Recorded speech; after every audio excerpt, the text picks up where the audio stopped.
The wind had a bite to it that spoke of a long winter. It came down from the jagged peaks of the Beartooth Mountains, a cold breath that promised to bury everything in white. Down in the hollow, the town of Redemption braced itself. It was a place of raw timber and frozen mud, clinging to the edge of a vast, indifferent wilderness. The name was a bitter joke left by some long-dead preacher. There was no redemption here, only survival. Men's souls were governed by the same rules as the wolves in the high country. The strong ate, and the weak were meat. Light in redemption was a fleeting thing. It spilled from the saloon doors in a greasy yellow slick, painting the boardwalk with the shadows of men who had forgotten their own names. The sun itself was a distant, cold coin in the sky, quick to fall behind the mountains and leave the world to the encroaching dark. Cole Turner felt the coming freeze deep in his bones. He sat at a table in the corner of the saloon, nursing a glass of whiskey that did little to warm him. He was a man trying to become a ghost, to fade into the background until the memory of who he had been was worn away by time and silence. The Colt revolver at his hip was a heavy reminder of that other life, a time when his name was spoken with a mix of fear and respect. Now, he only wanted peace. He had chosen redemption for his winter shelter precisely because no one knew him here. It was a place to be forgotten. He had enough supplies to last until the thaw in a small cabin he had repaired a few miles out of town. All he needed was for the world to leave him be. The talk around him was a low rumble, the usual mix of boasts about cattle and complaints about the price of feed. But tonight, a new current ran through the noise. A name was being passed from man to man. Sometimes in a whisper, sometimes in a sneer. Silas Croft. And with his name came the story of the girl who had run from him. Cole listened, his face impassive, his eyes on the swirling amber of his drink. He learned that Silas Croft was a man who owned half the valley and held the other half in his debt. He was a man whose will was law, whose displeasure was a sentence of ruin. And he had arranged to marry a young woman, a girl named Ava Monroe, whose father owed him a great deal of money. It was a transaction, as simple and brutal as the sale of livestock. But the girl, it seemed, had a will of her own. She had disappeared 2 nights before the wedding was to take place. One man, a burly ranch hand with a stained beard, slammed his mug on the bar. He declared loudly that the girl had no sense. To defy Silas Croft was like spitting in the eye of a grizzly. Another man, older and leaner, added that she had shamed her family and broken a sacred promise. She was Croft's property by right, he said, and running did not change the bill of sale. A third laughed. A wet, ugly sound. He wondered what Croft would do to her when he found her. The speculation that followed was low and vile, and Cole felt a familiar coldness seep into his gut, a chill that had nothing to do with the wind outside. It was the cold of a memory he could never outrun, the memory of his sister, Sarah. He saw her face, the faded bruise on her cheek she had tried to hide with powder, heard the tremor in her voice when she claimed she had walked into a door. He had been young and full of a gunslinger's pride then.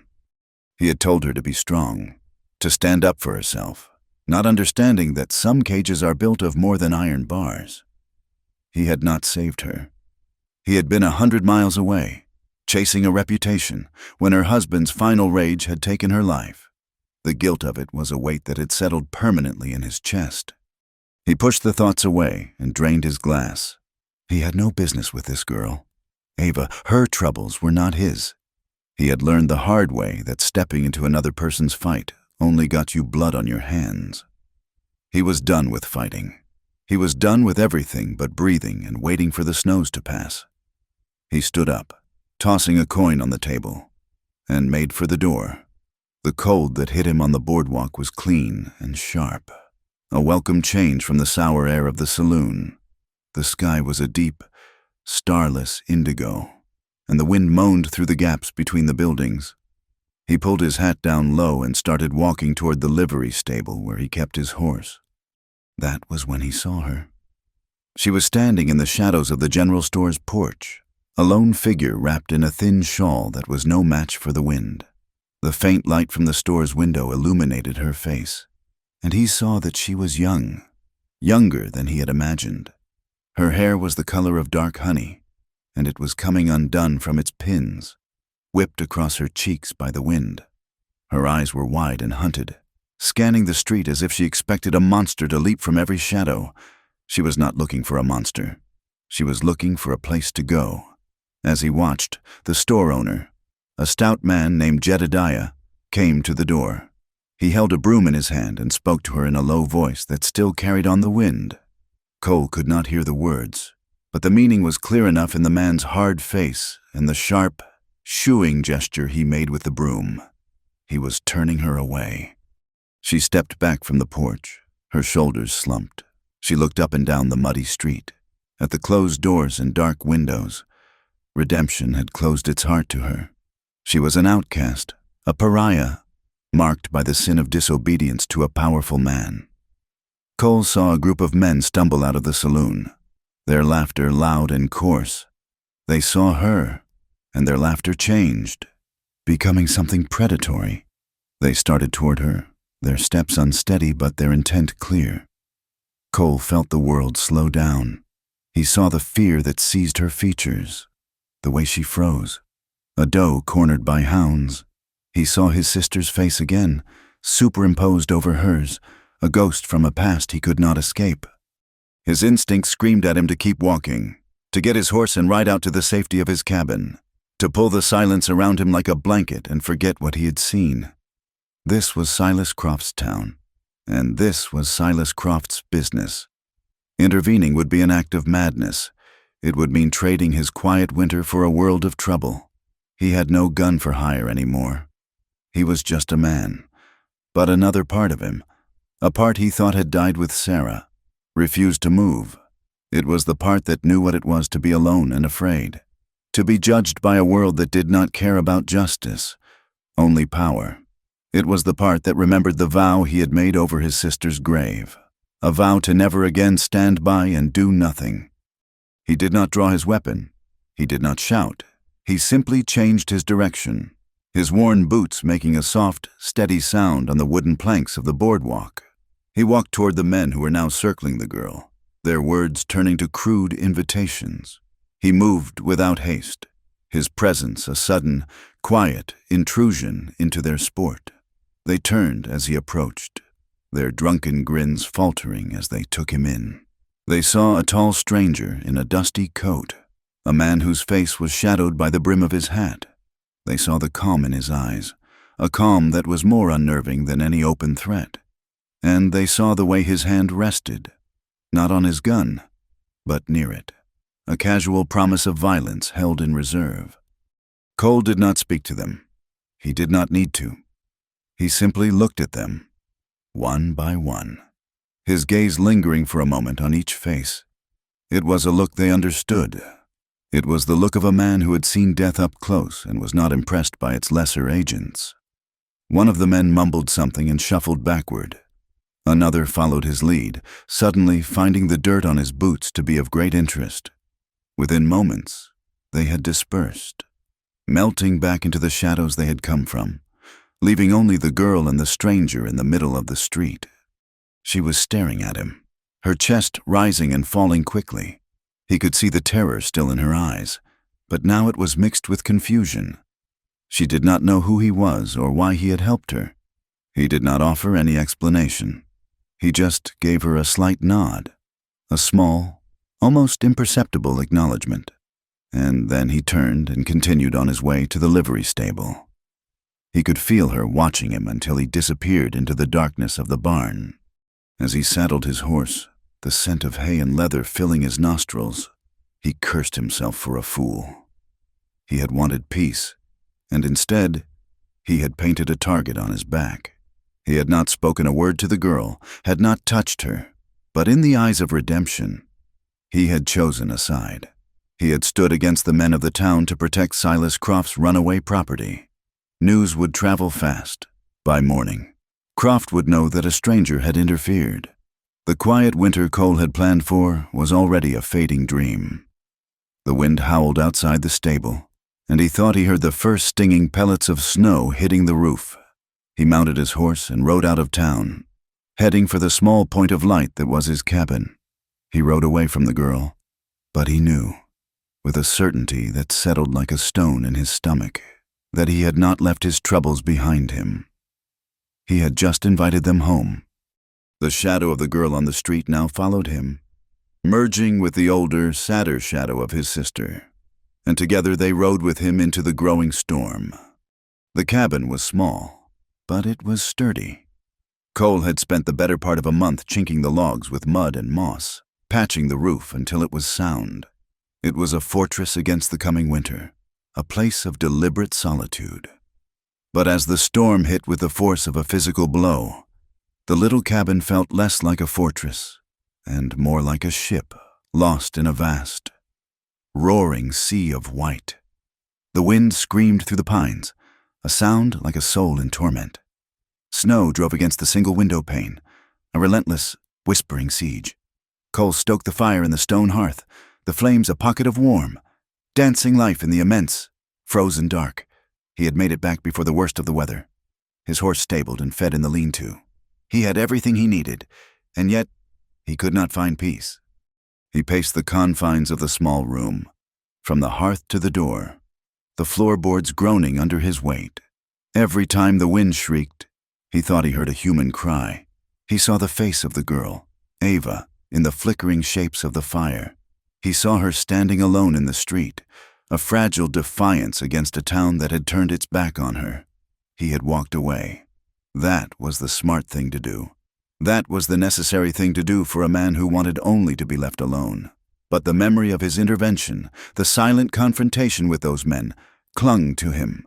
It was an act that had broken his carefully constructed isolation, and the memory of her fear, so naked and familiar, was a hook in his soul. It was the same fear he had seen in his sister's eyes, a look that had haunted his sleep for 10 years. He had failed Sarah because he had not been there.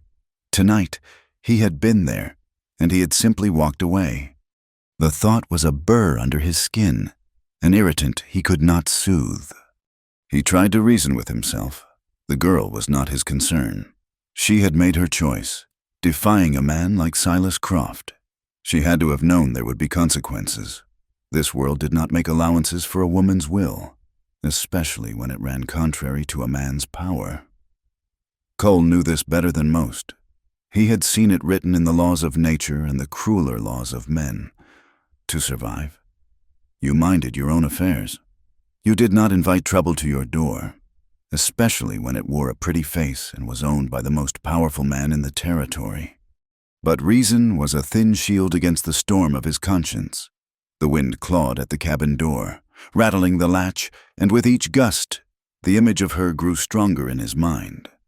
He saw her thin shawl, the hopeless way she hugged it to herself against a cold that could kill. The snow was not just snow anymore. It was a shroud, blanketing the world, burying the living and the dead alike. He stopped his pacing and stood before the fire, its heat a stark contrast to the ice in his veins. He ran a hand over his face, the rasp of his stubble loud in the momentary lull of the wind. He was lying to himself. He was not worried about lamp oil or coffee. He had enough to last. He was worried about a ghost. 2 ghosts. One that had haunted him for a decade, and one he had just left freezing in the street. The decision was not made with a thought, but with a sudden, weary surrender. He could not stay here, warm and safe. While she was out there, he could not add another ghost to his collection. He pulled on his heavy coat, the sheepskin collar rough against his neck. He jammed his hat on his head and grabbed his gloves. As he opened the door, the storm lunged at him, a blast of ice and fury that stole his breath and plastered his clothes to his body. The world outside was a churning vortex of white. Visibility was no more than 10 feet. To go back to town now was an act of profound foolishness. He could lose his way. The horse could stumble. They could both be buried in a drift before they ever reached Main Street. He hesitated for only a second, then stepped out into the blizzard, pulling the door shut behind him. The ride back was a blind battle. The horse, a sturdy buckskin that had seen him through worse, lowered its head and pushed through the deepening snow, trusting its rider's hand. Cole could not see the road. He could only feel it, a memory of the path beneath the swirling chaos. The wind tore at him, its icy fingers finding every gap in his clothing. Snow melted on his eyelashes, blurring what little he could see. He kept the distant, faint glow of redemption's lights as his compass, a smear of yellow in the maelstrom. It was a journey of a few miles that felt like 100. He was not thinking anymore, only moving, driven by a compulsion he had long tried to bury. When he finally reached the edge of town, it was as if he had entered a dead world. The streets were empty, the buildings dark humps under a growing blanket of white. The only sign of life was the saloon, its windows glowing, its light spilling out onto the snow in defiant, trembling squares. And there she was. She had not moved far from where he had last seen her. She was pressed against the saloon's outer wall, beneath the slight overhang of the roof, a space that offered almost no protection at all. She was covered in a layer of snow that made her look like a statue, a monument to despair. She was shivering so violently he could see it from across the street. As he watched, the saloon door swung open. A man stood silhouetted in the doorway, a mug in his hand. He looked down at her and said something Cole could not hear over the wind, but the contempt in his posture was unmistakable. The man laughed, then tossed the dregs of his beer into the snow near her feet before stepping back inside and shutting the door, plunging her back into the cold and the dark. The sound of the lock clicking into place was a final, brutal judgment. Society had not just turned its back on her, it had locked its doors and left her to die. That was the moment Cole's own internal war ended. There was no more debate, no more weighing of risks. There was only the girl, the snow, and the certainty of what he had to do. He urged his horse forward, the animal's steps muffled by the fresh powder. He dismounted a few yards away from her and walked, his boots sinking deep with each step. She did not seem to notice him at first, her head bowed against the wind. When he was closer, she must have sensed his presence. Her head snapped up, her eyes wide with animal panic. She tried to press herself further into the wall, making herself smaller, expecting another blow, another insult. He stopped, holding up a gloved hand to show he meant no harm. He pulled down the scarf that covered the lower half of his face. He wanted her to see his eyes. He let the wind and snow swirl around them for a long moment, a silent space in the heart of the storm. Then he spoke, his voice low and steady, just loud enough to carry over the gale. "Ma'am, if you stay here, you will die." She stared at him, her lips blue with cold, her face a pale oval in the gloom. Fear was still there, a raw and powerful thing, but something else flickered in her gaze. Confusion. She remembered him. He was the stranger from before, the one who had said nothing, who had simply made the other men leave. He continued, his words simple and direct. "I have a cabin on the edge of town." It was not an invitation. It was a statement of fact, a lifeline offered with no adornment. She did not answer. She could not. Her jaw was trembling too hard from the cold, and her mind was a frozen knot of fear and suspicion. Every kindness she had ever known had come with a price. Men did not offer help for nothing. They offered it in exchange for something she was not willing to give. She looked from his face to the warm, mocking light of the saloon, then back to him. She searched his eyes, looking for the telltale glint of appetite she had seen in so many others. She did not find it. What she found instead was a deep, unsettling sadness, a weariness that seemed as old as the mountains around them. It was not desire she saw in his gaze. It was a reflection of her own pain, a quiet understanding of what it meant to be alone in a hostile world. It was compassion. Her fear of him was immense, but her fear of the cold, of the slow, certain death that was creeping into her bones, was greater. After a lifetime of being betrayed by those who should have protected her, she was being asked to trust a stranger. A long, shuddering breath escaped her lips, a white plume in the frigid air. She gave a single, almost imperceptible nod. Relief, stark and unadorned, passed over his features. He stepped forward and gently took her arm. She flinched at the contact but did not pull away. Her body was stiff, her limbs nearly frozen. He led her to his horse and, with a strength that surprised her, lifted her into the saddle. He swung up behind her, his body a shield against the worst of the wind. He wrapped a blanket he pulled from his saddle roll around her shoulders, his movements efficient and impersonal. He did not speak again. There was nothing more to say. He turned the horse away from the mocking lights of redemption and urged it back into the heart of the storm. They rode in silence, two strangers bound by a blizzard and an unspoken desperation. Ava huddled under the blanket, the stranger's body a solid wall of warmth behind her. The fear had not left her. It was a cold, hard stone in her stomach. She had just traded one danger for another, a slow death in the snow for an unknown fate in a stranger's cabin. Yet, as the horse plodded onward and the last lights of the town were swallowed by the snow, a feeling she had not known for a very long time began to stir within her. It was a fragile, tentative thing, easily extinguished. It was hope. Behind her, Cole stared into the blinding white, his jaw set. The quiet he had sought was gone, replaced by the shivering weight of the woman in his saddle. He was afraid. Not of Silas Croft, not of the storm, but of himself. He was afraid of failing again. He had invited the ghost into his home, and now he had to find a way to keep her safe.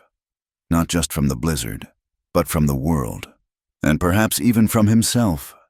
The cabin was close now, a refuge in a prison, waiting for them in the howling dark. The world outside the cabin door ceased to exist. One moment they were in a maelstrom of screaming wind and blinding snow. The next they were plunged into a sudden, shocking silence. The dark inside was absolute, a thick, cold blackness that smelled of pine sap, old smoke, and dust. Cole guided her a few steps forward and then released her arm. He moved away from her, his footsteps deliberate on the wooden floor. She heard a soft scraping sound, then the loud clunk of a heavy bar falling into place across the door. The sound echoed in the stillness, a final, definitive severing from the world she had known. He had locked them in. The fear that had receded slightly during the ride back surged through her, cold and sharp. She stood frozen in the center of the small room, her arms wrapped around herself, listening to the sound of his movements in the dark. A metallic click, the scratch of a match, and then a small, brave tongue of flame appeared in the gloom. He was at the hearth, his back to her, coaxing the flame to life in a nest of tinder. The fire caught, first tentatively, then with a greedy crackle, and light began to push back the oppressive dark. Shadows leaped and danced across the log walls, turning the small space into a cavern of shifting shapes. The cabin was one room, sparsely furnished. A narrow bed covered with a stack of wool blankets stood against one wall. A rough-hewn table and two chairs occupied the center. Shelves holding tins of food and supplies lined another wall. It was a place built for function, not comfort. The stark and lonely domain of a man who expected no company. Cole worked at the fire, adding larger pieces of kindling and then a split log, his movements economical and sure. He did not look at her, did not speak. He seemed entirely focused on the task, as if the fire were the only thing in the world that mattered. And perhaps it was. The cold had sunk so deep into Ava's bones that she felt breakable, a thing of ice. She took a hesitant step toward the growing warmth. Then another. The light and heat from the hearth were a powerful lure, a promise of life. She stopped a few feet away, holding her numb hands out to the flames. The warmth was a pain at first, 1,000 stinging needles in her fingertips, but it was a living pain, and she welcomed it. She watched him as he worked. In the firelight, his face was all angles and shadows. He was younger than she had first thought, perhaps not yet 30. There were lines of weariness around his eyes, lines that spoke of a life lived hard. He moved with a quiet competence that was strangely reassuring. When the fire was burning strong, he rose and turned to face her for the first time since they had entered. His gaze was steady, unreadable. He looked at her sodden dress and the way she shivered, a tremor that shook her entire frame despite the heat. He gestured with his head toward a heavy cloak hanging from a peg by the door. "You should get out of those wet things. You can wear that. There are blankets on the bed." He spoke the words matter-of-factly, then turned his back on her again, giving her privacy. He walked over to a small stove in the corner, busying himself with a coffee pot and a tin of grounds. For a moment, she did not move. The idea of taking off her dress in this stranger's cabin, even with his back turned, sent a fresh wave of fear through her. But the cold, wet fabric clinging to her skin was a miserable, dangerous thing. Her common sense, a faculty she was only just beginning to reclaim, told her he was right, hesitantly. She took the cloak from the peg. It was heavy, made of thick wool and lined with sheepskin, and it smelled of leather, horse, and the man himself.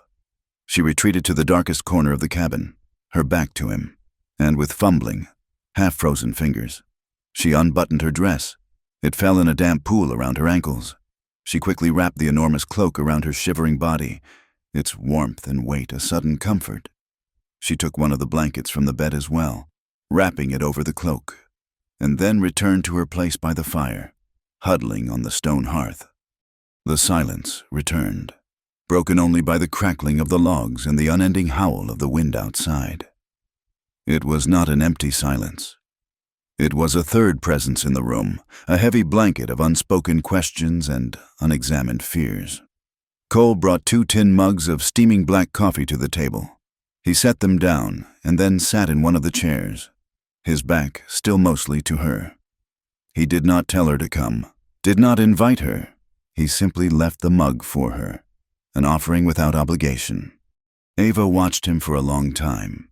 He seemed content to sit in silence, staring into the flames, nursing his mug. Finally, the need for the warmth of the coffee overcame her caution. She rose and walked to the table, pulling the blankets tightly around her. She sat in the other chair, as far from him as the small table would allow, and wrapped her cold hands around the hot tin. The heat was a small, anchoring miracle. They drank their coffee without speaking. The aroma filled the small space, a rich, dark scent that cut through the smell of wood smoke and wet wool. Cole rolled a cigarette with practiced ease, his fingers moving with a dexterity that seemed at odds with his rugged appearance. He lit it with a twig from the fire, the tip glowing like a red eye in the dim light. The smoke curled up toward the rafters, a pale gray ghost. He was giving her time. She realized that with a jolt of surprise, he was giving her time to thaw, to breathe, to feel something other than terror. He was not pressing her, not asking questions, not making demands. He was simply waiting. The quiet, the warmth, and this unexpected grant of peace began to work on her, loosening the knot of fear in her chest. The words came before she had even decided to speak them, spoken softly to the dancing flames. My father owed him money, a lot of money. Cole did not turn his head. He gave no sign that he had heard, except for the slight tensing of the muscles in his jaw. He took a slow drag from his cigarette. She continued, her voice gaining a little strength. He had a poor harvest 2 years running. Mr. Croft offered to cancel the debt. He said all my father had to do was give him a son to carry on his name. My father has no sons. He has me. She paused, the full weight of the transaction hanging in the air. I was sold like a piece of merchandise. The silence that followed was different. It was heavy, charged with a new and dangerous energy. Cole's hand, which had been resting on the table, closed into a fist. He did not look at her, but she saw him out of the corner of her eye.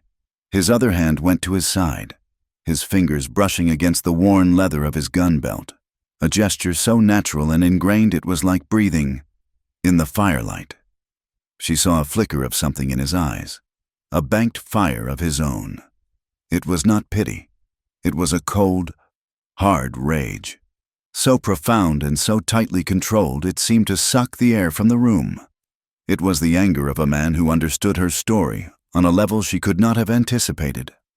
He took a final, deep drag from his cigarette and then tossed the butt into the fire, where it hissed and vanished in a shower of sparks. He finally turned his head and looked at her, his eyes holding hers. His voice, when he spoke, was low and rough, like stones grinding together. "No one deserves to be owned." The words were simple, but they struck her with the force of a revelation. In her world, women were possessions.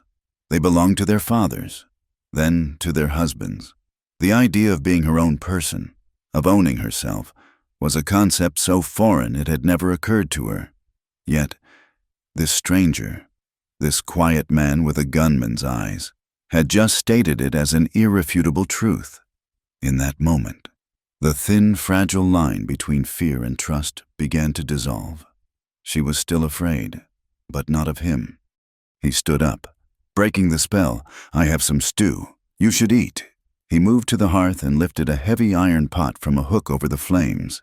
He ladled the thick, savory stew into a bowl and brought it to her, along with a piece of hard bread.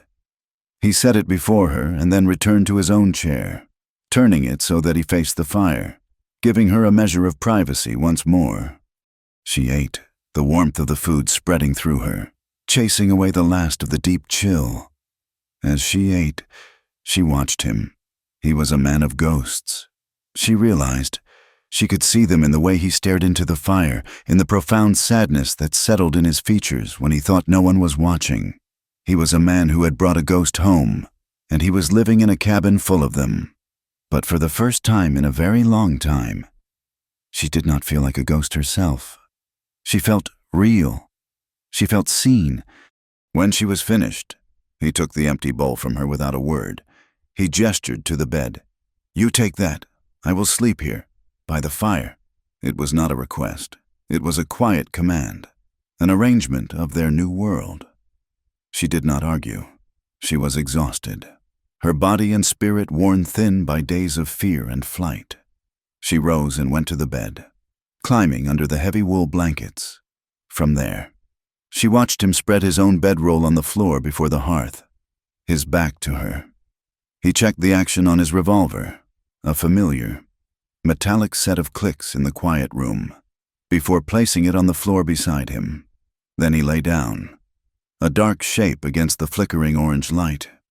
The storm raged on, a wild beast trying to claw its way inside.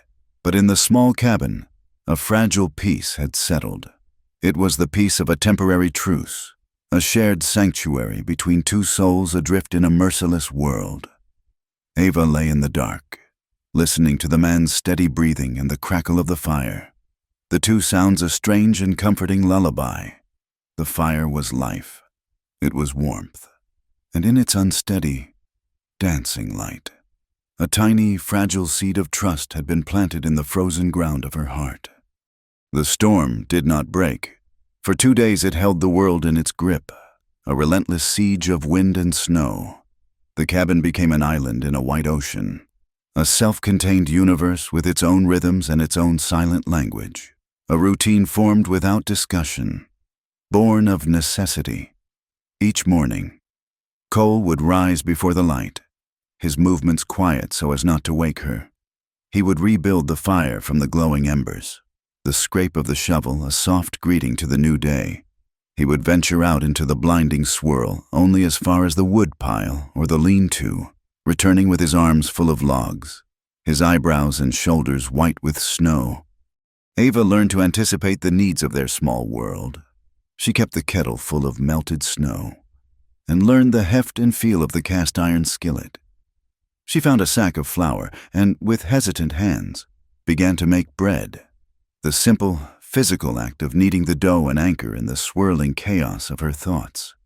They spoke, but their words were like small, smooth stones dropped into a deep well, only rippling the surface. They spoke of the dwindling firewood, of the thickness of the snow, of the taste of the coffee. Practical words for a practical reality. On the second day, as he handed her a bowl of stew, he asked her name. Her voice was quiet when she told him it was Ava. He gave a single, slow nod, and the name settled between them. a small bridge across the chasm of their silence. But beneath the surface of this fragile domesticity, Ava's fear was a living thing. The storm was a temporary reprieve, a wall of nature's making that held the world at bay. But the storm would end. The snow would stop, and Silas Croft would still be out there. His name was a constant, unspoken terror in her mind. She imagined his fury, his bruised pride. She was his property, a thing that had defied him, and he would not rest until he had reclaimed what he believed was his. The thought of his touch, of being dragged back to that life, of him being the first to claim her, was a violation that haunted her waking hours and twisted her dreams into nightmares. She felt like a marked woman, her purity the very thing that made her a valuable prize, a thing to be conquered and possessed. And in the long, dark hours of the second night, a desperate, terrible idea began to take root in her mind. It was an idea born not of desire, but of defiance. A way to ruin the prize so the owner would no longer value it. A way to claim one single part of her life as her own choice before it was taken from her. The third night descended, and the storm, which had seemed to slacken, returned with a renewed and terrifying violence. The wind shrieked with a new, higher pitch, and the snow beat against the cabin like handfuls of thrown sand. The small room seemed to shrink, the log walls pressing in on them. The fire was their only anchor, a blazing heart in the frozen wilderness.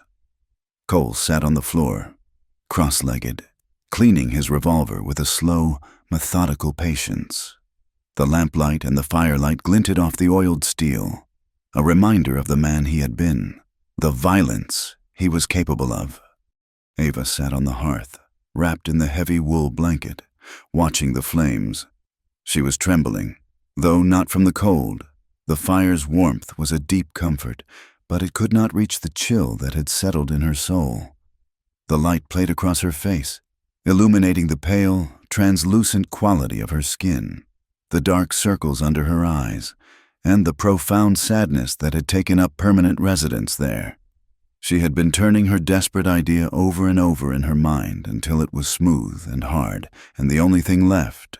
She was about to take the most terrifying gamble of her life, to offer the only thing she had left in exchange for a moment of agency. Cole finished his work on the gun. The final, clean click of the cylinder spinning into place loud in the room. He looked up, his gaze meeting hers across the small space. He saw the tremor in her hands, the fear in her eyes, and his own expression softened with a question he did not ask. Her voice, when she spoke, was a thread of sound, almost lost in the crackle of the fire and the howl of the wind. It was a whisper that carried the weight of her entire world. She said that she did not want to be a virgin tonight.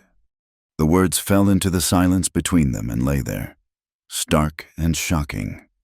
Cole went completely still. The revolver rested in his lap. Forgotten. He stared at her, his face a mask of disbelief. Every instinct he had, every hard lesson the world had taught him, told him what a man in his position was supposed to do, what a man was expected to take when it was offered. But Cole was not that man. He did not hear an invitation. He heard a cry for help, so desperate and so broken that it struck him like a physical blow. In that terrible, suspended moment, he did not see a desirable young woman offering her body. He saw his sister, Sarah, trapped in a life she had not chosen, making desperate choices to survive. He saw the final, tragic arc of a life controlled by others. He understood, with a clarity that was both swift and devastating, exactly what Ava was doing. She was not offering him a gift. She was trying to perform a kind of surgery on herself, to cut out the part of her that Silas Croft so desperately wanted to own. She was trying to destroy the prize to spite the man who would claim it. It was an act of profound self-destruction, a final, desperate attempt to have a say in her own ruin. The knowledge of it settled in his chest, a cold, heavy weight.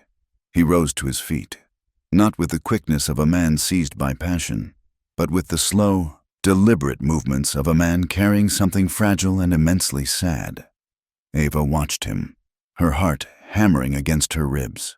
She could not read his face. She thought she had made a catastrophic error, that she had misjudged him completely, that he would now become the very thing she had feared all along. She braced herself, her hands clutching the blanket so tightly her knuckles were white. But he did not move toward her. Instead, he turned and walked to the door. The heavy wooden bar was already in place, securing them against the storm. He reached out and wrapped his hands around it, his grip tightening. He lifted it from its brackets and then settled it back into place. The solid, resonant thud of the wood, a declaration in the charged silence of the room. He was not locking her in. He was locking the world out. He was reinforcing the walls of their sanctuary, declaring it a place where the rules of the outside world, the cruel laws of possession and power, did not apply. When he turned back to her, his face was filled with a sorrow so deep it seemed to carve new lines into his skin. He had not spoken her name since she had told it to him, but he spoke it now, and the sound of it was a promise, a shield, a prayer. "No one will hurt you again, Ava." His words were not a rejection of her desperate offer. They were an acceptance of the terror that lay beneath it. He was not refusing her body. He was protecting her soul.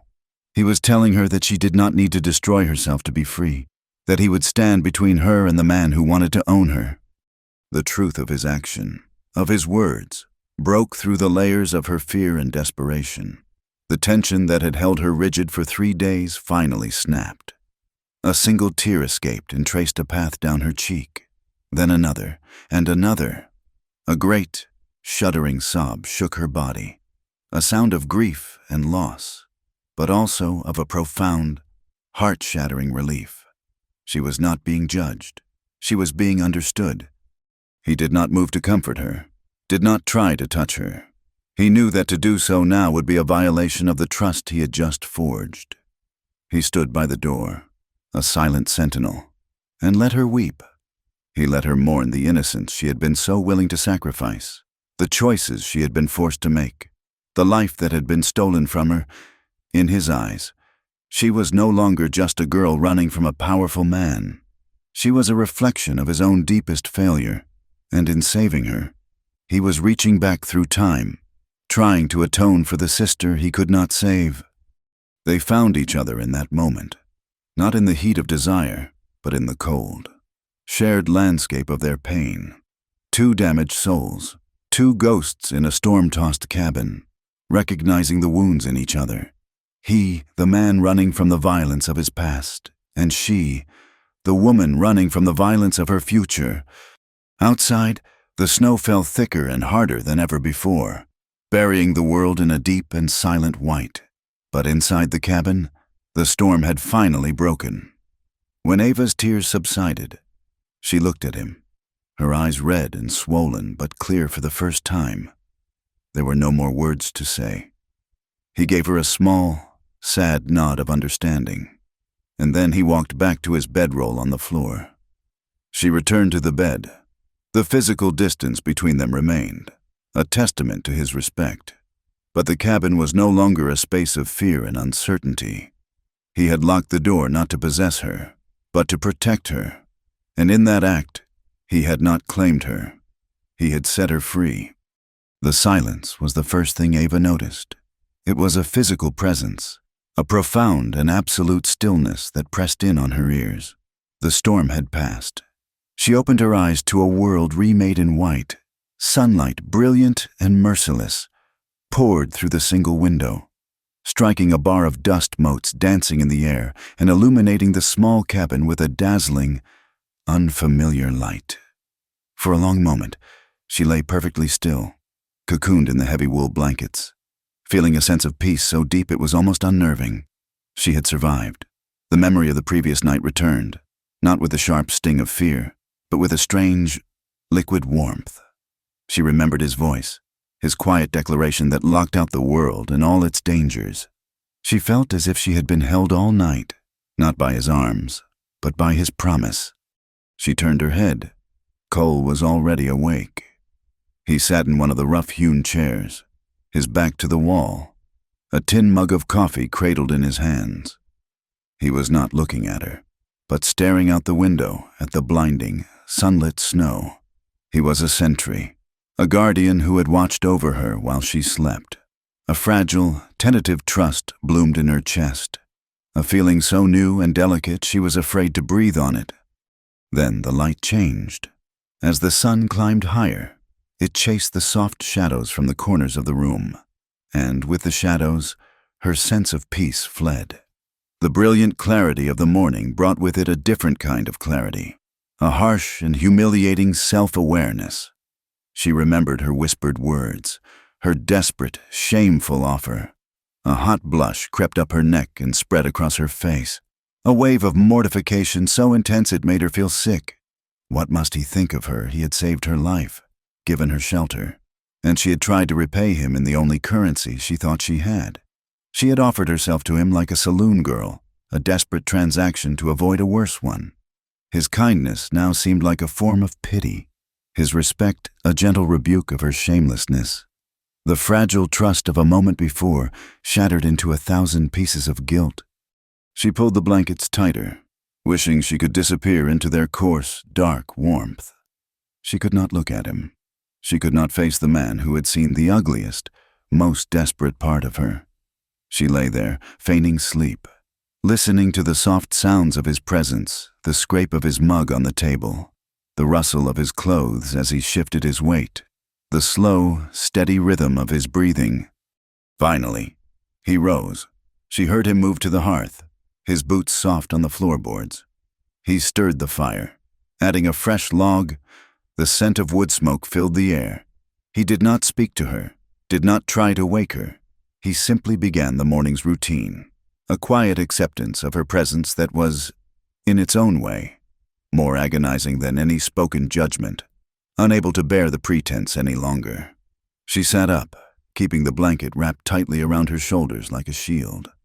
He turned from the fire, his expression unreadable. "Morning," he said it quietly, a simple statement of fact. He gestured with his head toward the coffee pot warming on the hearth. She shook her head, a small, jerky movement. She could not bring herself to meet his eyes. She stared at her hands, at the frayed edge of the wool blanket, at anything but him. The silence stretched, thick and uncomfortable. He walked to the table and sat down. His gaze still on her, he saw the flush on her cheeks, the way she refused to look at him, the shame that was rolling off her in waves. He understood it as clearly as if she had spoken it aloud. He let the silence sit for another long moment, giving weight to the words he was about to speak. "You do not owe me anything, Ava." His voice was low and certain, cutting through her turmoil. She looked up, startled, and finally met his eyes. There was no pity in them, no judgment. There was only a profound, quiet sincerity. "You were scared. You did what you thought you had to do to survive. That is all." His gaze held hers, unwavering. "What happened last night? We will not speak of it again.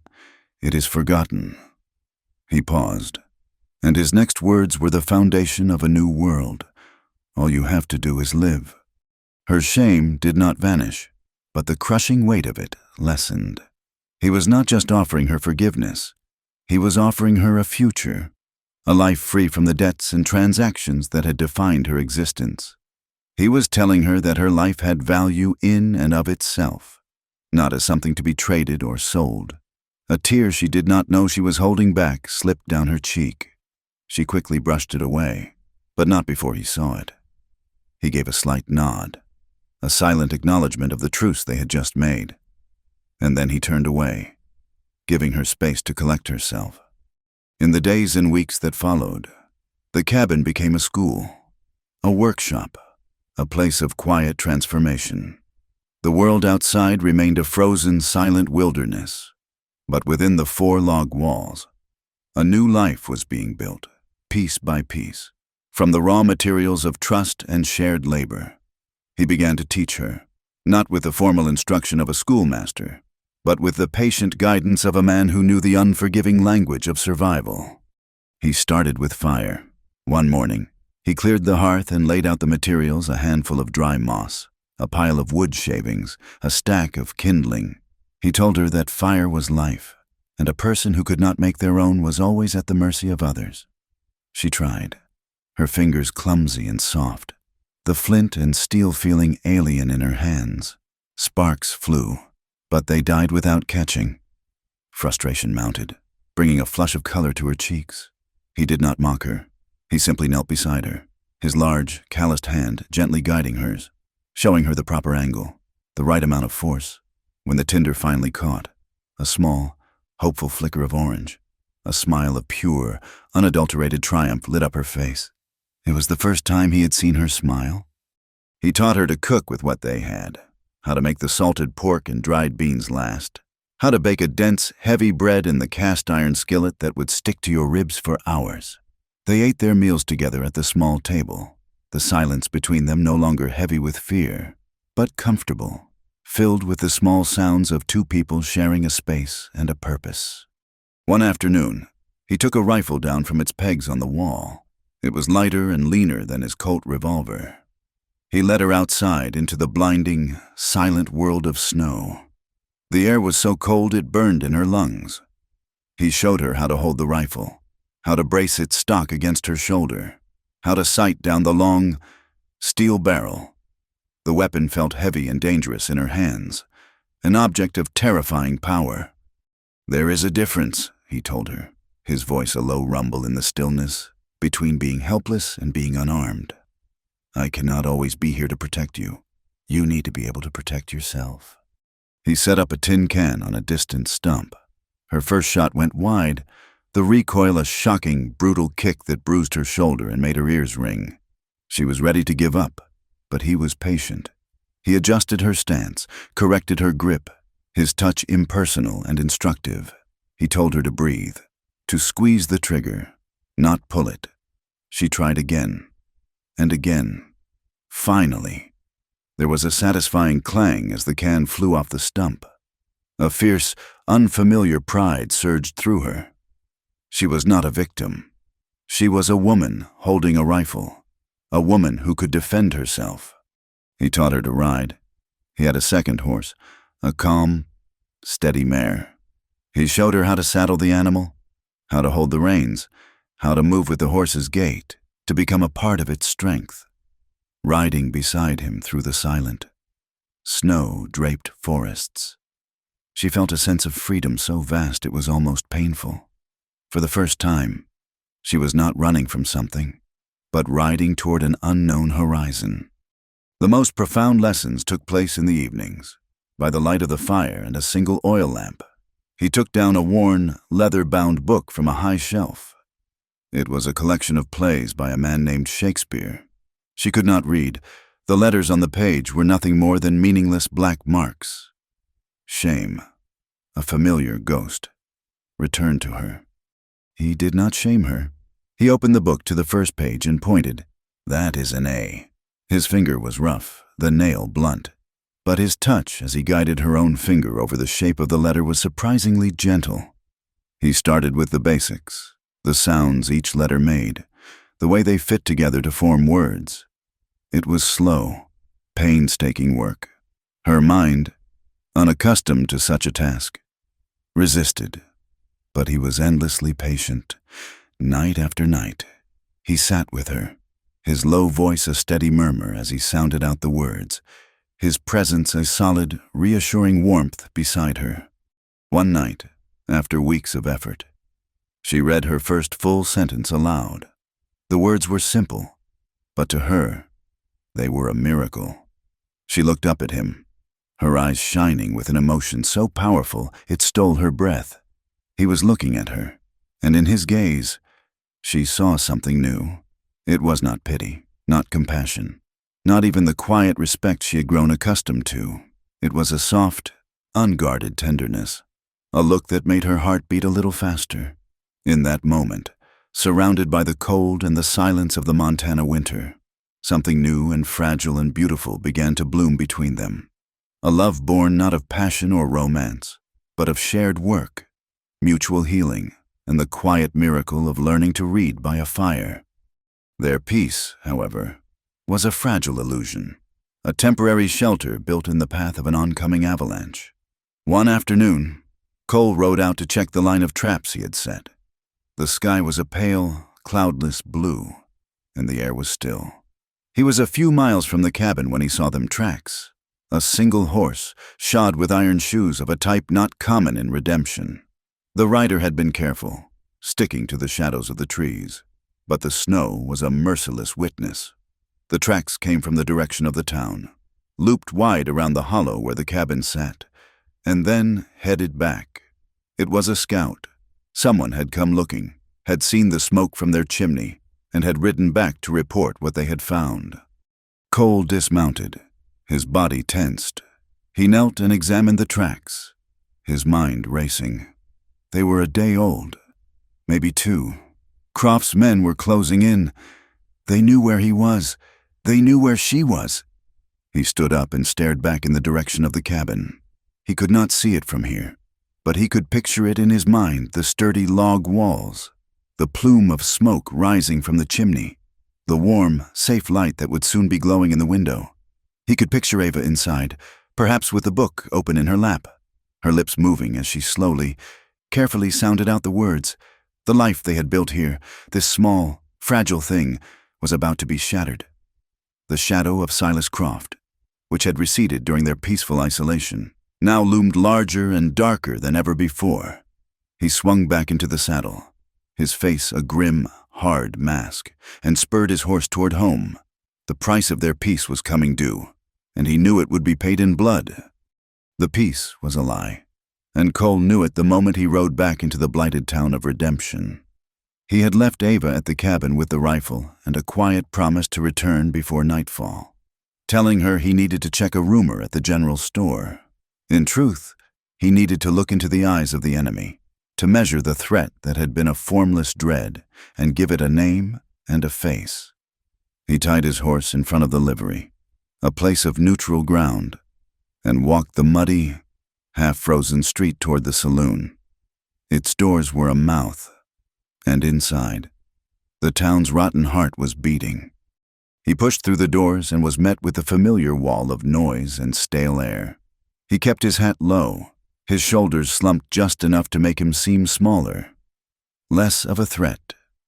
He moved to the same corner table he had occupied on his first night, a creature of habit seeking the shadows. He ordered a whiskey he had no intention of drinking and listened. The usual talk of cattle and cold had been replaced by a single, buzzing topic. A new man was in town. He did not have to wait long. The man entered the saloon, and a hush fell over the room. He was not large or loud. He was lean and weathered, dressed in practical buckskin and a long, oilcloth duster that seemed to repel not just the snow, but the very warmth of the room. His eyes were the color of a winter sky, flat and empty of everything but a cold, assessing light. He moved to the center of the room, his spurs making no sound on the filthy floorboards, and from a roll of oilskin, he produced a piece of paper. He tacked it to the central wooden beam with a small knife he drew from his belt. The men in the room crowded forward to look. Cole did not have to. The bounty hunter's voice was as clear and cold as his eyes, cutting through the silence. $500.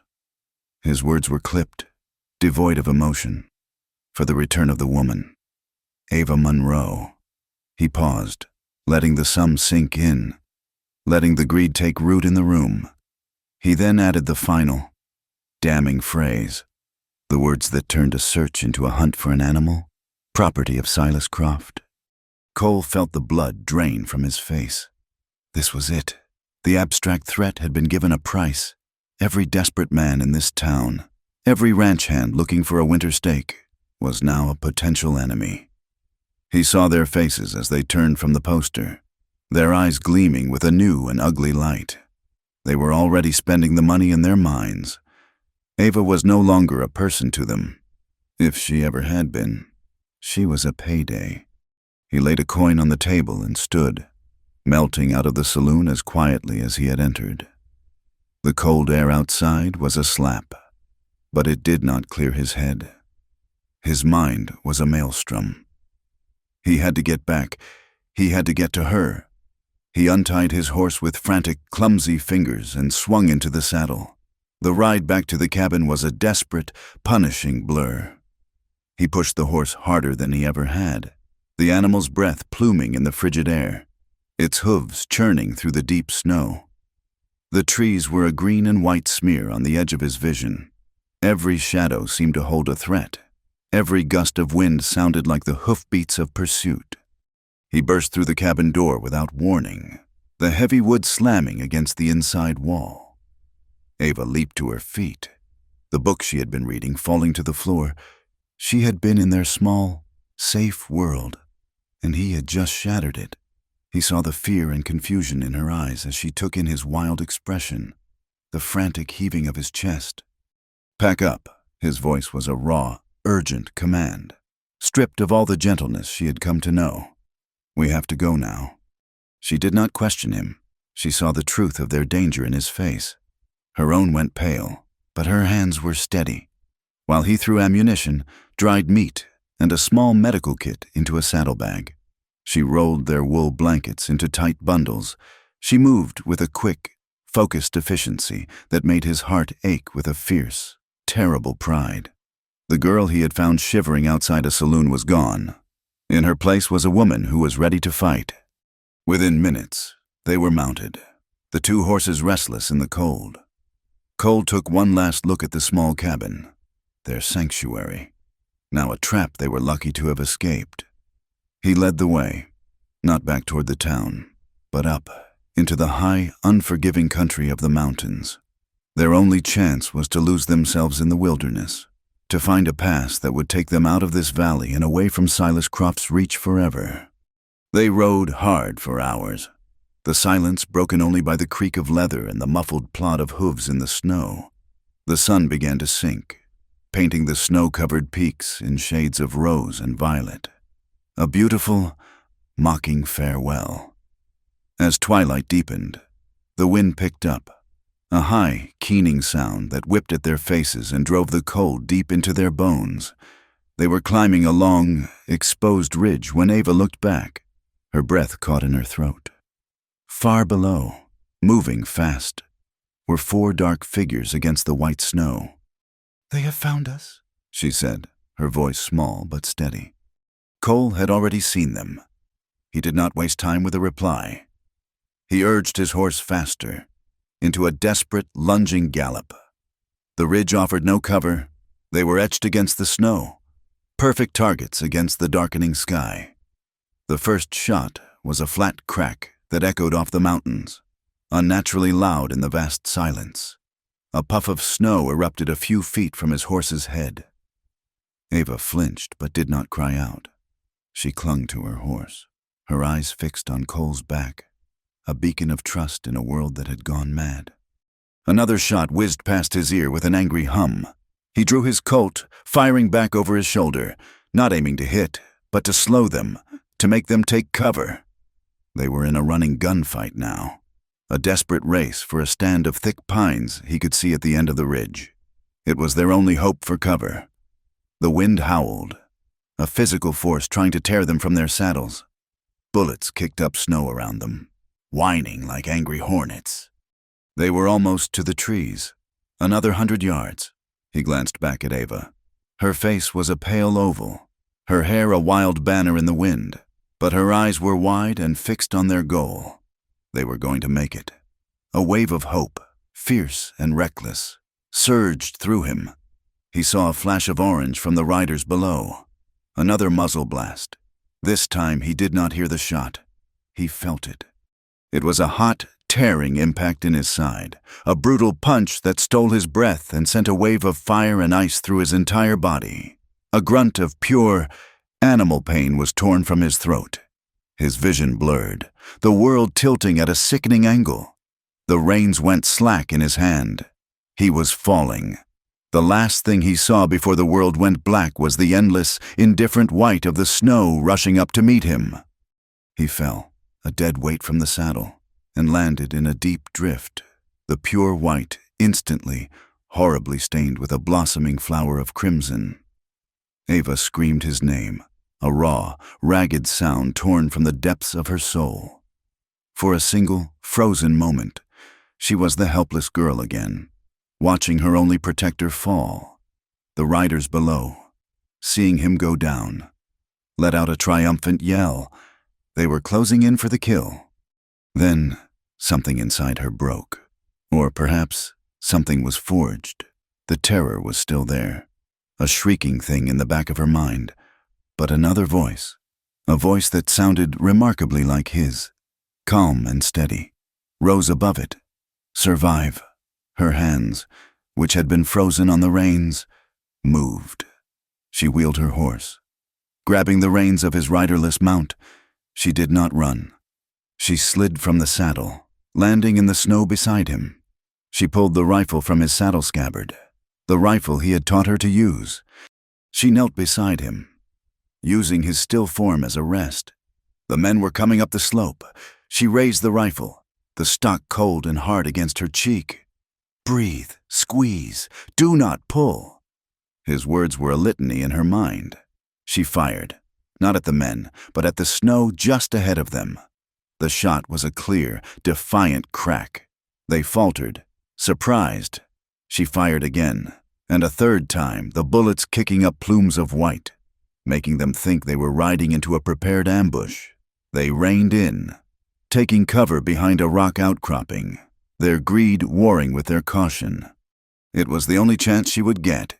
She holstered the rifle and turned to Cole. His face was ashen, his breathing shallow. The dark stain on his side was spreading. You saved me, she thought, a fierce, silent vow forming in her heart. Now it is my turn to save you. Getting him onto his horse was a nightmare. He was a dead weight, his body limp. She was not strong enough. Tears of frustration and fear streamed down her face, freezing on her cheeks. She pulled. She pushed. She sobbed his name, finally, using a low rock for leverage and a surge of adrenaline-fueled desperation. She managed to haul him over the saddle, slumping him face down like a sack of grain. She tied his hands to the saddle horn to keep him from falling off. She took the reins of both horses and plunged into the dark sanctuary of the pines. She did not know where she was going. She only knew she had to move, to put distance between them and the hunters. All through the long, terrifying night, she pushed on, deeper into the mountains, the wind covering their tracks. She found a shallow overhang of rock, a place barely sheltered from the wind, and there she made her stand. She eased him to the ground, his groan of pain a knife in her heart. With trembling hands, she built a small, smokeless fire, just as he had shown her. By its meager light, she cut away the fabric of his shirt. The wound was a raw, ugly mess of torn flesh and blood. She cleaned it with whiskey from his flask, his body jerking in a silent scream of agony. From her small sewing kit, she took a needle and thread. She sterilized the needle in the flame of a match, her hand shaking so badly she could barely hold it. She took a deep breath, the icy air searing her lungs. "You saved me," she whispered aloud, the words a prayer in the vast, cold darkness. "Now it is my turn to save you." And then, with the howls of wolves echoing in the distance and the fate of the man she loved resting in her trembling hands, she began to stitch the wound closed, a lone woman fighting a desperate battle for 2 lives in the heart of a frozen, merciless wilderness. She was no longer a victim. She was a survivor. She was a warrior. Cole's first awareness was of pain, a deep, sullen throb in his side that was the anchor point of his existence. The rest was a confusing, drifting fog. He remembered the blinding white of the snow, the crack of a rifle, the sickening, final lurch as the world fell away from him.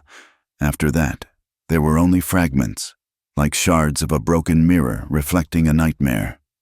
He remembered a face, Ava's, hovering above him in the flickering light of a meager fire, her expression a mask of terror and fierce determination. He remembered her voice, a constant, low murmur, a thread of sound pulling him back from a great, silent darkness. He remembered the jolting, agonizing movement of being on a horse, and the taste of melted snow and whiskey being spooned past his lips. He remembered fever dreams, haunted by his sister's sad eyes and the mocking laughter of Silas Croft. And through it all, Ava's presence was a steady, unwavering warmth against the encroaching ice. He woke up to a different world. The light was soft, filtered through a clean linen curtain.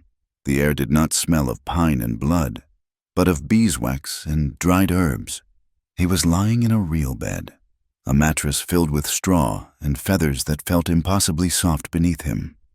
He turned his head slowly, every muscle protesting, and saw a room that was simple, clean, and utterly unfamiliar. The walls were whitewashed plaster, not rough-hewn logs. A wooden cross hung above the door. He was alive, and he was somewhere else. Ava sat in a chair by the window, mending one of his shirts. She was not watching him, but he could feel the low hum of her awareness, the way a person can feel the sun on their skin even with their eyes closed. She looked different. The hunted look in her eyes had been replaced by a quiet, weary watchfulness. She was thinner, the lines of her face etched with a new maturity, but she was whole. He tried to speak, but the sound that came out was a dry, rasping croak. Her head snapped up, and her eyes met his. A wave of profound relief washed over her features. So powerful it was like seeing the sun break through clouds. She was at his side in an instant, a cool hand on his forehead, a cup of water at his lips. "Easy," she whispered. "You have been sleeping for a long time." "Where are we?" he managed to ask, his voice a hoarse whisper. "Providence," she said, and the name itself seemed like a prayer. "We are in a town called Providence." Over the next few days, as his strength slowly returned, the story came out in pieces. She told him of the desperate, night-long flight through the mountains, of how she had stitched his wound with a sewing needle, of how she had kept them alive on dried meat, and her own sheer, stubborn will. After 2 days, when she thought she could go no further, she had stumbled upon a trapper's trail that led them down out of the high country and into this sheltered valley. The first person they met was a circuit minister, a man named Joseph Alden, who had brought them here, to this small room in the back of his church, and had summoned the town's doctor to tend to Cole's festering wound. Providence was a place apart from the world they had known.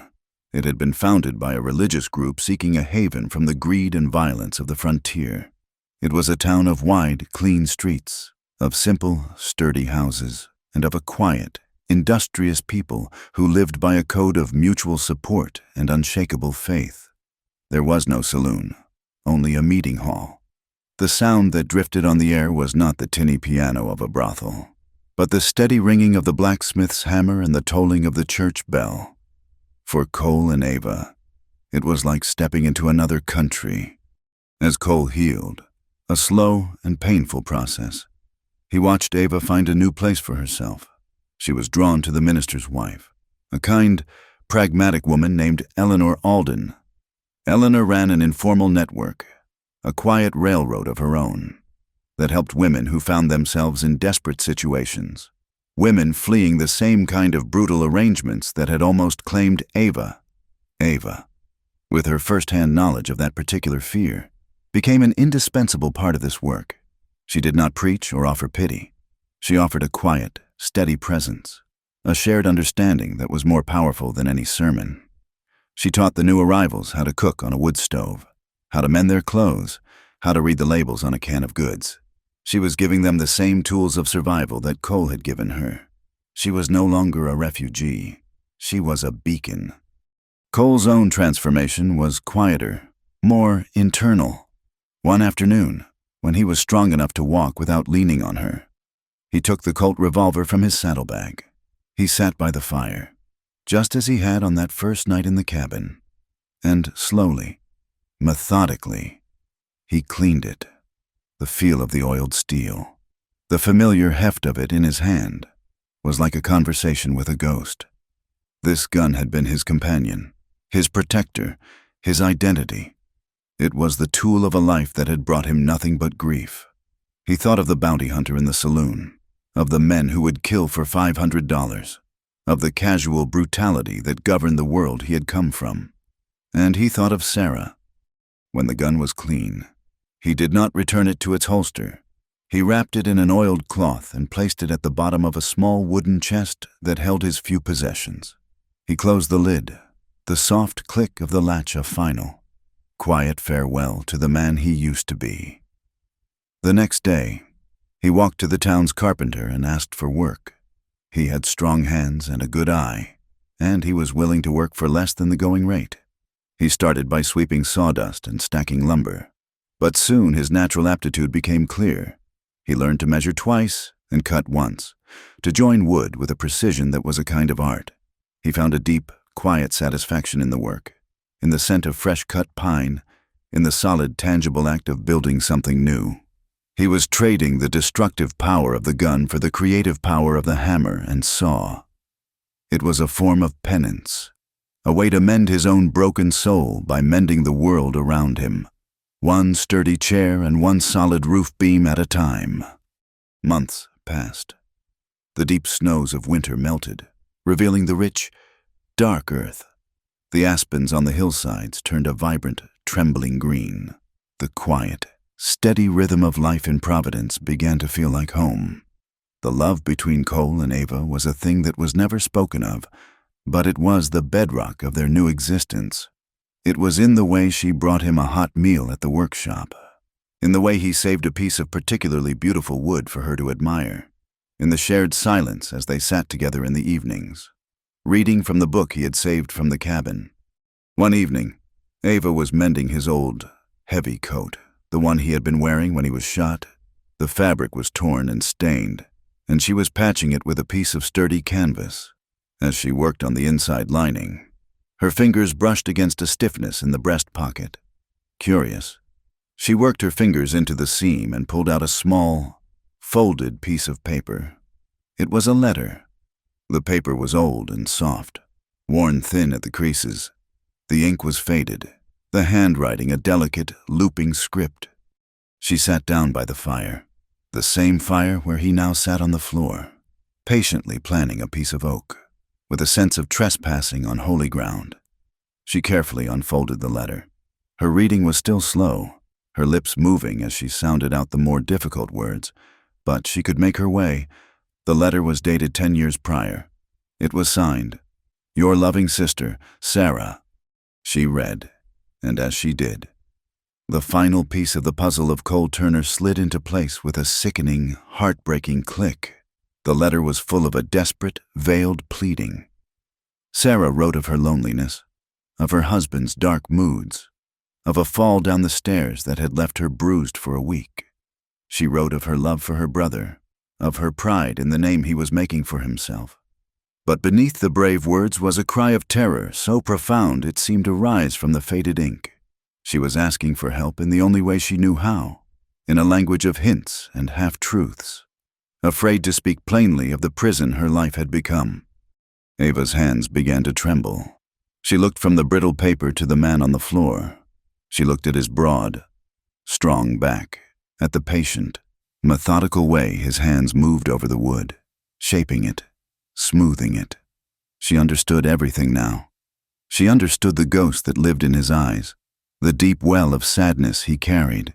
She understood why he had turned back for her in the storm, why he had faced down the men in the street, why he had locked the door of the cabin not to trap her, but to protect her. He had not been saving Ava Monroe. He had been trying, 10 years too late, to save Sarah. She rose and walked over to him, the open letter in her hand. He looked up as she approached, a question in his eyes. He saw the letter, and a stillness came over him, a terrible, profound paralysis. The plane fell from his hand. The color drained from his face. All the careful walls he had built around his heart, all the new life he had constructed with his own 2 hands, crumbled to dust in that single, silent moment. She knelt in front of him, among the wood shavings. She did not need to speak. He knew she had read it. He knew that his deepest, most secret failure was now laid bare between them. He closed his eyes, a single, difficult tear squeezing from beneath one lid. Ava reached out and gently took his face in her hands. She did not try to wipe the tear away. She simply held him, her gaze full of an empathy so complete it was a kind of absolution. Her voice, when she spoke, was thick with her own tears, but it was as clear and steady as the tolling of the church bell. "You could not save her," she whispered. "But you saved me." He opened his eyes, and the grief he had held inside for a decade finally broke free. A great shuddering sob was torn from his chest, and he leaned into her, his head against her shoulder, and wept. He wept for his sister, for his own failure, for the long, lonely years of running from a ghost he could never outrun. Ava held him, her arms a strong, sure circle of comfort, rocking him gently as if he were a child. The ashes of his past were cold, but in the warm, forgiving light of her love, a different kind of fire was kindled, a light that did not consume, but healed. The night Ava showed him the letter, the last wall between them crumbled into dust, and from the ruins, something new and whole began to grow. The grief he had carried for a decade, a solitary and crushing weight, was now a burden they shouldered together. His weeping was not a sign of weakness, but a baptism, a washing away of the long years of silence. In the days that followed, a new quiet settled between them, not the cautious silence of strangers, but the deep, resonant peace of two people who had no more secrets to keep. His past was no longer a ghost that haunted him alone. It was a story she knew by heart, a wound she had cleansed with her understanding. Time, which had once been their enemy, a relentless pursuer, became their friend. The spring melted into a summer of impossible green, the valley of Providence humming with the lazy sound of bees and the distant ringing of a hammer on steel. Cole's hands, which had once been skilled only with the cold mechanisms of a gun, grew deft with the warm, living grain of wood. He was a builder now, a mender. He built tables that stood firm and true, chairs that offered comfort, and roofs that kept the rain out. With every nail he drove and every board he planed, he was rebuilding not just the town, but himself. Ava, too, blossomed in the mountain sun. The women she helped came to rely on her, not for charity, but for the quiet strength that radiated from her like warmth from a hearth. She had walked through the fire and had not been consumed, and she carried that resilience as a gift for others. She taught them that a woman's life was her own, not a debt to be paid or a property to be owned. A lesson she had learned in a snowbound cabin from a man with a haunted past. They did not speak of marriage for a long time. The life they lived was already a vow, a daily sacrament of shared work and quiet devotion. But one evening in late summer, as they sat on the porch of the small house he had built for them at the edge of town, he took her hand. It was calloused now, no longer the soft, helpless hand he had first seen, but strong and capable. He did not have a ring. He had only a question, spoken so softly it was almost lost to the whisper of the wind in the aspens. She answered not with a word, but with the brilliant, unreserved smile he had first seen when she had coaxed a flame to life, the smile that had been the true turning point of his life. They were married on a Sunday in a high meadow carpeted with wildflowers. The sky was a deep, cloudless blue, and the air was sweet with the scent of lupine and sun-warmed pine. There was no church, no organ, only the vast cathedral of the mountains around them. The minister, Joseph Alden, stood before them. His wife Eleanor at his side. The town carpenter and his family were there, as were a half-dozen of the women Ava had helped. Their faces a testament to the new life she had shown them was possible. Ava wore a simple dress of blue calico, and in her hair, she had woven the yellow daisies that grew in abundance by their doorstep. Cole wore a clean shirt and a look of such profound, humbled gratitude that it brought tears to Eleanor's eyes. They did not exchange long, flowery vows. Their promises to each other were as simple and solid as the mountains that watched over them. They promised honesty and kindness and shelter from the storm. When the minister pronounced them man and wife, Cole did not crush her in a possessive embrace. He gently took her face in his hands, those hands that now created instead of destroyed. and he kissed her with a tenderness that spoke of all the winters they had survived and all the summers that were to come. They shared a simple meal in the meadow, bread and cheese and fresh berries, and as the sun began to dip behind the western peaks, their friends and neighbors made their quiet farewells. Leaving the newlyweds alone in the gathering twilight, they walked home hand in hand, not speaking, the comfortable silence between them more intimate than any words. Their house was small, built of pine and cedar, every joint and corner a testament to Cole's newfound purpose. It smelled of sawdust and love. Inside, he lit a single oil lamp, the flame casting a warm, golden glow over the room. Ava looked around at this space, this sanctuary they had built together. The book of plays rested on a small table by the fire. A vase of wildflowers sat in the center of the table he had made. It was not a place of wealth or grandeur. It was a place of peace. Cole walked to the front door. He did not slam it shut or ram a bar home against an invading force. He closed it softly, the wood kissing the frame with a gentle click. Then he reached for the heavy wooden bar he had built for it, its grain worn smooth by his hands. He lifted it and settled it into its heavy iron brackets. The sound was not the sharp, final clang of a fortress sealing itself against a siege. It was a soft, resonant thud, the sound of a home settling in for the night. It was no longer an act of desperation. It was a ritual of peace, a nightly affirmation that the world outside, with all its dangers, could not touch them here. He turned back to her, and in the lamplight, she saw the ghosts in his eyes were finally at rest. The deep sadness had not vanished entirely. It was a part of him, just as her own scars were a part of her. But it no longer held him captive. It had been softened by love, transformed by forgiveness. He walked to her and brushed a stray strand of hair from her cheek. He leaned down and pressed a soft, lingering kiss to her forehead. His voice, when he spoke, was a low murmur, a vow meant only for her. "I will keep saving you, every night, if I have to." She looked up at him, her heart full. She knew what he meant. He was not speaking of bounty hunters or cruel men. He was speaking of the nightmares that sometimes still came in the deep of the night, of the echoes of a past that could never be fully erased. He was promising to be the guardian of her sleep, the keeper of her peace, just as she was the keeper of his.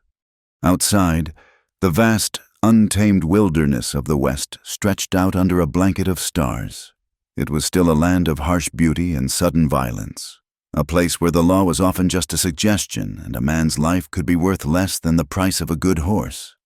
Men like Silas Croft still existed, their greed and cruelty carving scars into the land and its people. But in the small house at the edge of the town of Providence, a single steady light glowed in the window. It was the light of a love that had been forged not in passion, but in compassion. It was the light of a redemption that had been found not in a church, but in the quiet, human act of saving another soul. Love could not erase the past, but it could heal its wounds. And in a wild land where true freedom was a rare and precious thing, Cole and Ava had found theirs. Not in the endless expanse of the frontier, but in the sacred, protected space of each other's arms. Thank you for listening to our story tonight. We would love for you to comment where you are listening from so we can all connect and share our thoughts. And we invite you to subscribe to our channel Wild West Night, like the video, and support us further by pressing the hype button so this story can be heard by more people.